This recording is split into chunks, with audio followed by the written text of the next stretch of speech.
Assalamu alaikum wa rahmatullahi wa barakatuh. Welcome to this video, guys. My name is Liaquat and we are today continuing with al-Qudoori, and we're actually starting a new chapter today. So this is the chapter of Shurut as-Salat allati tataqaddamuha. Right, so these are some new masail we're going to cover, inshallah. So let's start. Okay, just a side note. If anyone is interested in studying usul al-Fiqh, I have a series. I'll put the videos or link to the videos over here in the corner, and you can register for that. So check that out, inshallah. It's 28 lessons, and you cover all the usul hadith, or usul fiqh rather, usul fiqh according to the Hanafi school, which is very important if you want to understand fiqh as well. So okay, so babu shurut. Shurut means conditions. Tataqaddam is from taqaddama yataqaddamu, which means to come before. Right? Taqaddama yataqaddamu, to come before, to precede. Right? To come before. So babu shurut as-salat allati tataqaddamuha. Yajibu means wajaba yajibu. It's something that's necessary. Wajib, compulsory. Ala al-musalli. So we've done the word musalli before. That's necessary. And then so musalli, we've done this before. Yajibu al-musalli is from salat, salla yusalli musalliyan, the one who prays. The one who prays salat, namaz. Yuqaddimu qaddama yuqaddimu, it means to bring forward. So tataqaddam, it means to come forward, and qaddama yuqaddimu, to bring forward. Right, so yuqaddimu, tahara is purity. Ahdath is the plural of hadath, which means spiritual impurity or ritual impurity. Najasa is the jama of najis and jas. Yastur, satara, yasturu, it means to cover. Satar, it means a veil or a cover. Satara yasturu, which means to cover. Awratahu, awra means the nakedness, like the parts of your body which are considered nakedness. And then ma tahta is tahat, is below. Surra is the navel or the belly button. Navel. Rukba is the knees, and then you've got surah, we've done that. But then al-mar'a is a woman. Hurra means free, means not slave. Wajh means the face, we've done that before. Kaf means hands up to the wrists. Ama awratul rajul. Okay, kaf, originally this was kaffain, okay, and the noon got dropped off because of it being mudaf. فهو عورة من الأمة. Ama is a slave or woman. Batnuha, okay, is her belly. Dhahar is her back. So siwa, it means besides. Badan means body. Okay, I think all that's done now. Right, let's do tarkeeb then. So babu shurut, so it's the same thing over here. You have hadha hidden in the beginning.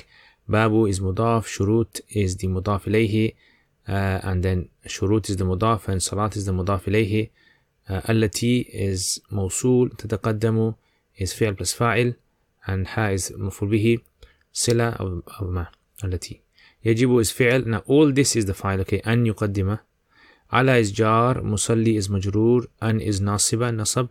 Yuqaddim is fi'l plus fa'il, at-tahara is maf'ul bihi, min is jar, ahdath is ma'tuf alayhi, waw is ataf, anjas is ma'tuf, that becomes the majroor of min. And all of this now becomes the fa'il of yajibu from an. Ma is mawsul, qaddamnahu is fi'l plus the fa'il plus the maf'ul bihi. Yasturu is the fi'l plus fa'il. Awratahu is mudaf ilay, maf'ul bihi. Awra is mubtada, min is jar, rajul is majroor. Ma is mawsul, taht is mudaf, surra is mudaf ilayhi. Ila is jar, and that's majroor. All that becomes khabar. Rukba is mubtada, awra is khabar, dun is mudaf, surra is mudaf ilayhi, that becomes the dharf. Badan is mubtada, al-mar'a is the mawsuf, hurra is sifa, kulluhu is the ta'keed, and then awra is the mubtada, khabar. Right, so awra is khabar. Illa is istithna, wajhaha is ma'tuf alayhi, waw is ataf, kaffayha ma'tuf. Put that together, becomes mustathna, that's why it's got fatha. It's nasab. And then ma is mawsul, kana is the fi'l naqis, awra is the khabar, and min is jar, rajul is majroor, fahuwa mubtada. Awra is khabar, min is jar, and amma is majroor. Batnuha ma'tuf alayhi, dhahru has ma'tuf. Put that together, that becomes the mubtada. Awra is khabar, ma is mawsul, siwa is mudaf, dhalik is mudaf ilayhi, then min is jar, badani has majroor, laysa is fi'l naqis min ism, and that's majroor. So that's basically the tarkib. I mean, I've done it quite fast. What you can do is, if it was too fast, to slow it down. So if you go into your YouTube settings on the side, you can actually slow down the video as much as you like to follow it.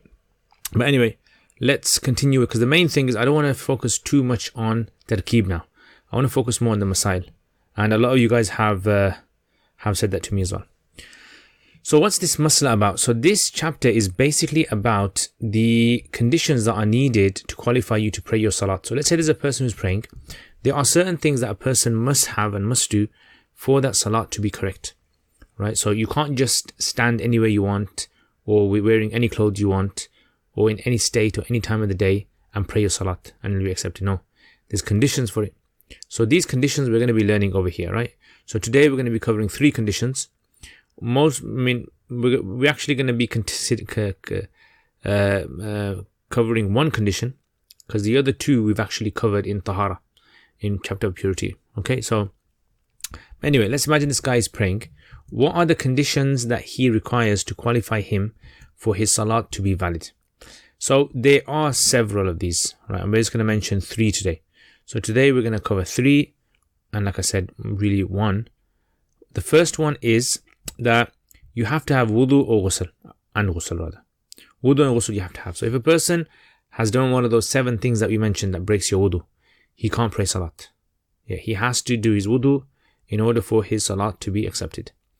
And the other one is ghusl. So if a person has done one of those 4 things, which is ejaculated or penetrated into a vagina, or a woman has menstruation or nifas, they can't pray salat. They have to be clean. Okay, so that's the first thing.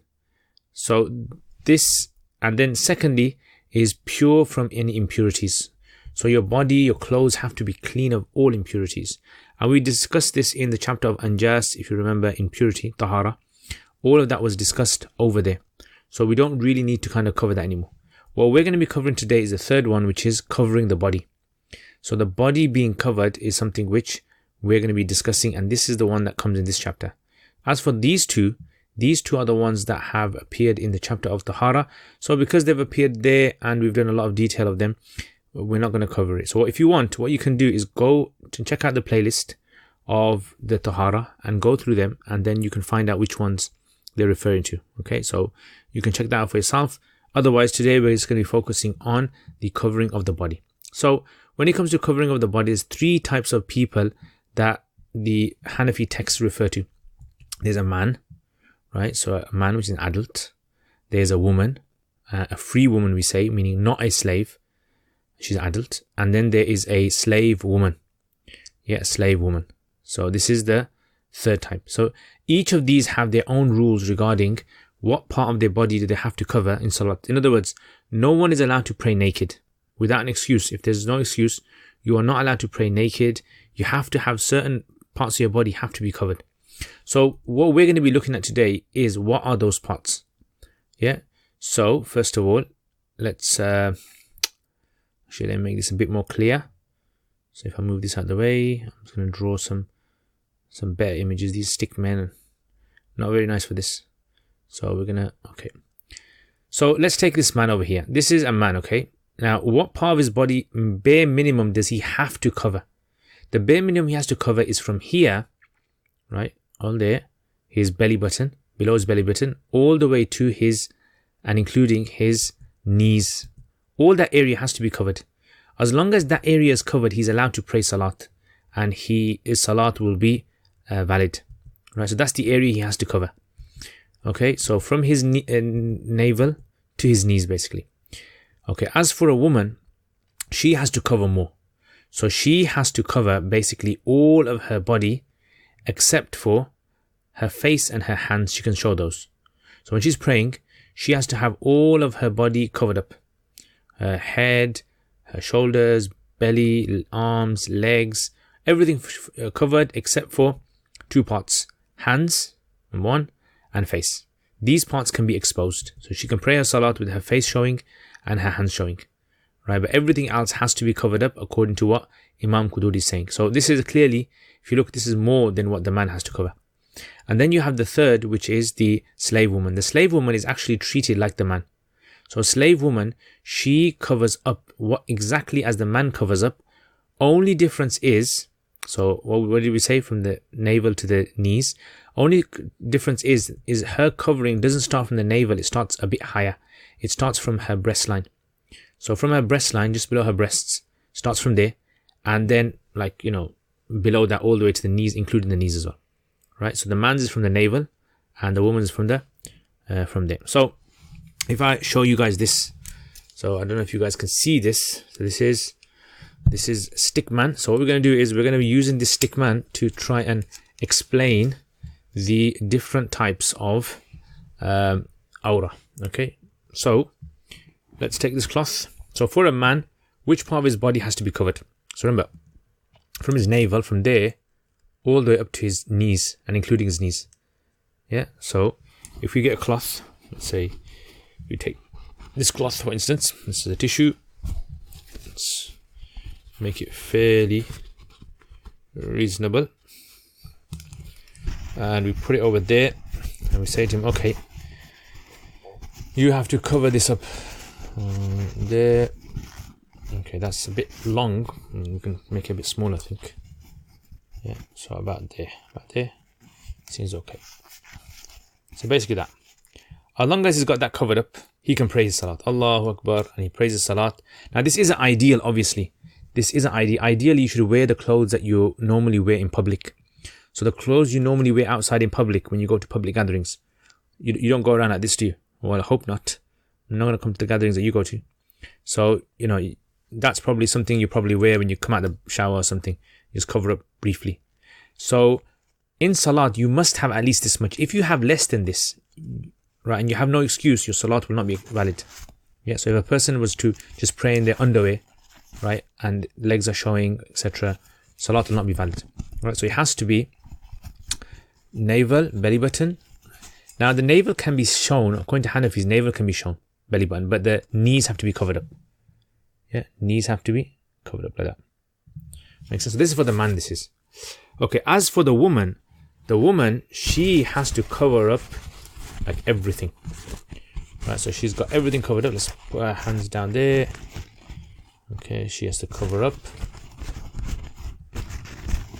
Yeah, she can show her face. Yeah, and her hands to her wrists. Yeah, so I don't know what happens to her hands. Her hands have disappeared, but you get the idea. She has to cover up the whole body. Now, can she show her feet? This is actually not mentioned in Qudoori, but other Hanafis have discussed the feet. So generally, yes. According to Abu Hanifa, her feet can be shown in Salat. So her feet, face and hands. So Imam Qudoori doesn't mention the feet, but this is something. So basically, all covered up.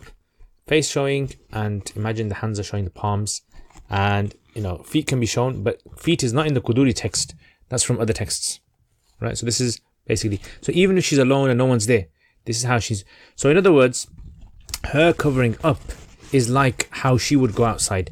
So how would she go outside in public? She'd have everything covered up except for her hands, her face, and feet, right?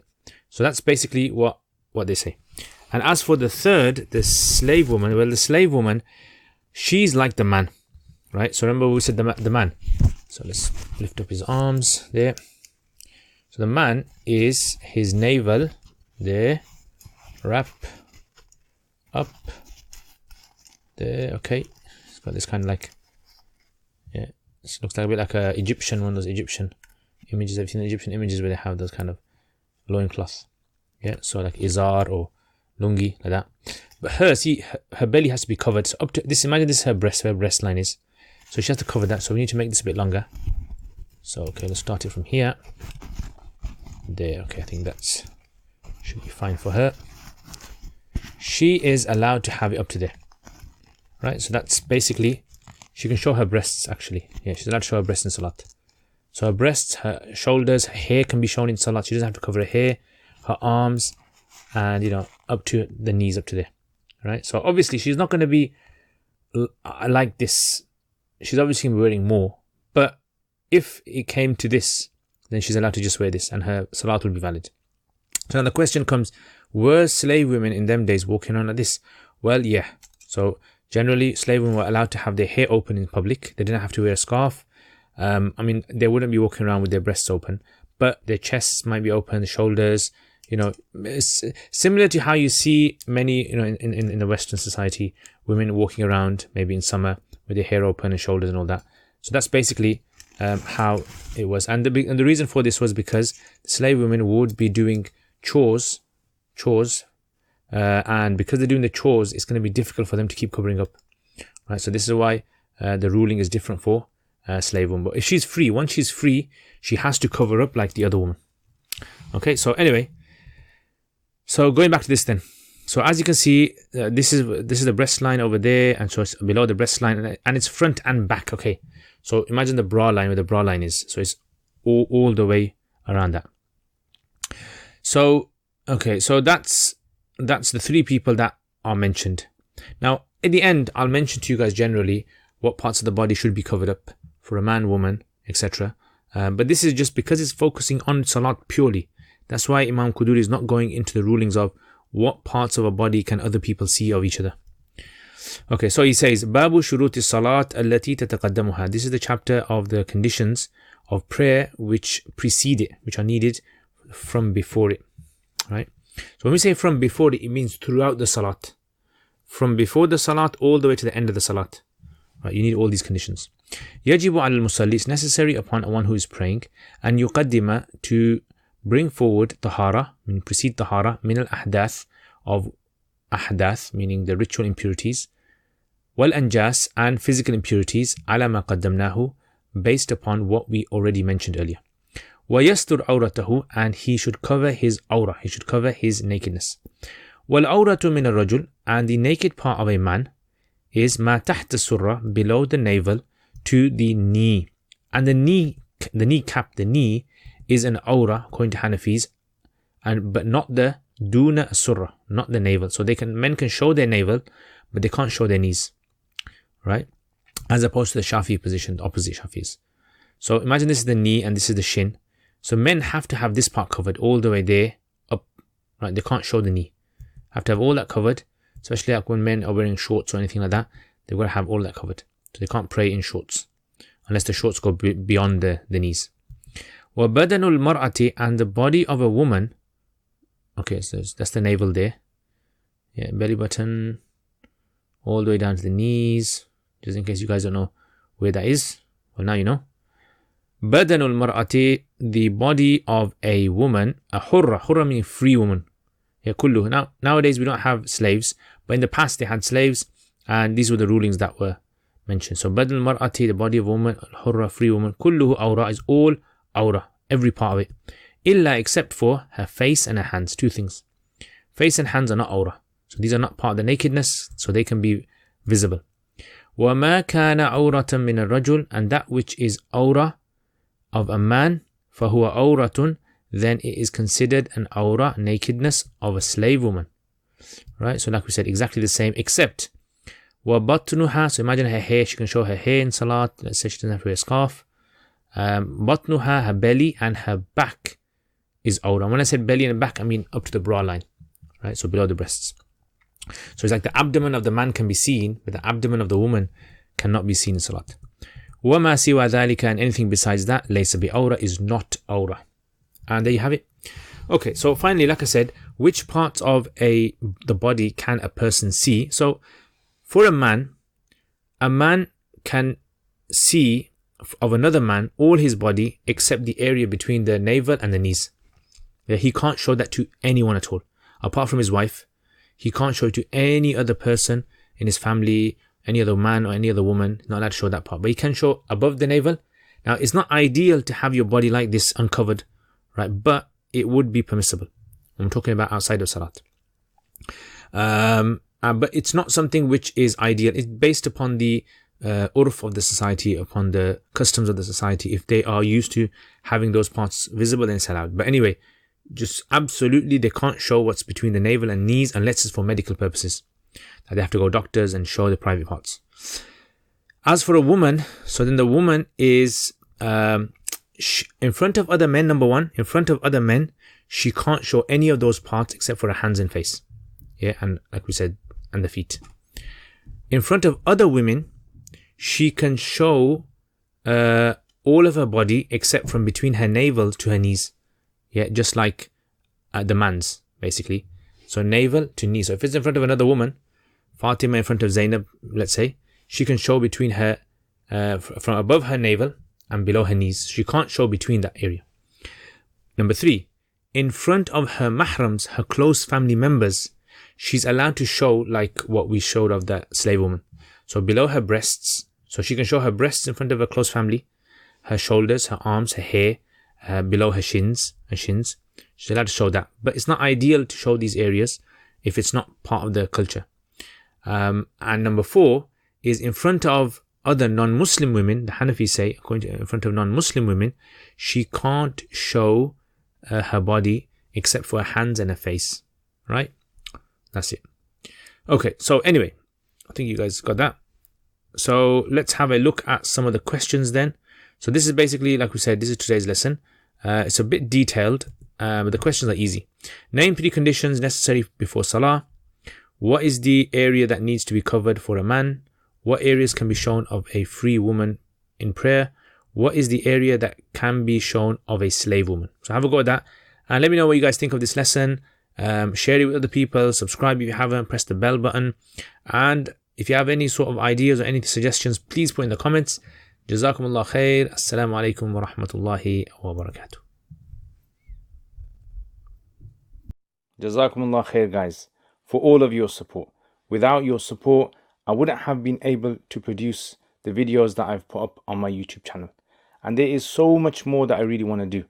And without the support of you guys who are patrons, generously supporting this channel, I've been able to get myself a camera, which, as you guys can see, the quality of this camera, a mic system, software.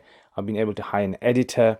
So what do I want to do? I want to make lots and lots and lots of more videos for beginners, for intermediate, advanced, in the subjects like Arabic and Fiqh and Hadith and Tafsir and Aqidah and all those other things as well.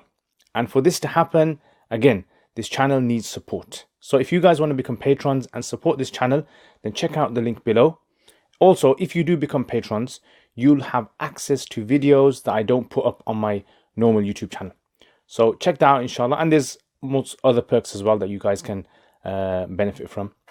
And if you want to access this channel through social media, we've got Twitter, we've got Instagram, Facebook page, and other things as well that you can visit. So Jazakumullah khair again, guys. Thank you very much for your support. Assalamu alaikum wa rahmatullahi wa barakatuh.